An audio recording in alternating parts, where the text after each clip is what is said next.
My name's John Graham. I'm the badass granddad you didn't know you had. I'm here to tell you another story, this time not of my adventures, but one of the worst mistakes I ever made. At the United Nations, I directed a small office of American diplomats whose job was to deal with the policy issues in the third world, the poor nations of Africa and Asia. 5 of us got our paychecks from the State Department, but the 6th guy, Tony, got his from the CIA because he was using my office as cover for his real job, which was enlisting other diplomats at the UN to spy for the United States. Still, I liked Tony a lot. He was a great guy. He was effervescent, smart, funny, fun to talk to, and we became good friends. We never talked about his real job, of course, but we talked about a lot of stuff, and I always got the impression that there was something incomplete about Tony, a certain inner sadness, and why wouldn't there be? I mean, the guy was paid to prey on the weakness of other people. Anyway, at a cocktail party, for example, or a dinner party, Tony would be with a bunch of people, and he'd be regaling them as the life of the party. But when the group would break up, you'd see him for just a few seconds, and his face would drop, and he would look really sad until the next group collected around him, and he would start the whole cycle over again. That was Tony. I may have been the best friend he ever had at the United Nations. And so one evening, my wife and I are giving a big deal dinner party, part of my job. And the doorbell rings and it's Tony.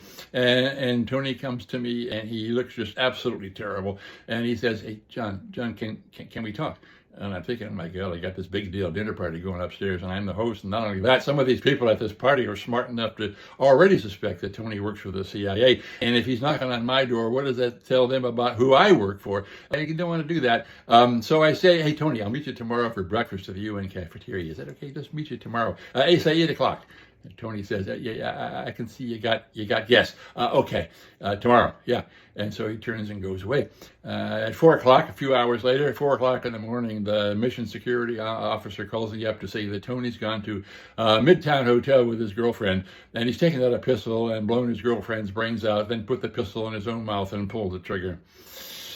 I absorbed this news, realizing that if I'd only invited Tony in, set a chair for him at the table, to hell what other people might be thinking, and then taken 15, 20 minutes to hear him out, see what the hell was bothering him, because I could see he was in trouble. But I didn't do that, and because of that, possibly because of that, Tony and his girlfriend were dead. Now, I sat there, and at his funeral, I sat in the back pew, and so other people wouldn't see me crying. There's a lesson here, and it's this. We all face decisions involving priorities, but if you're convinced you're being asked to do the right thing, and you got to do it, you got to look deep into your own character, deep into your own values, and you have to honor those values despite the risk, and you won't regret it.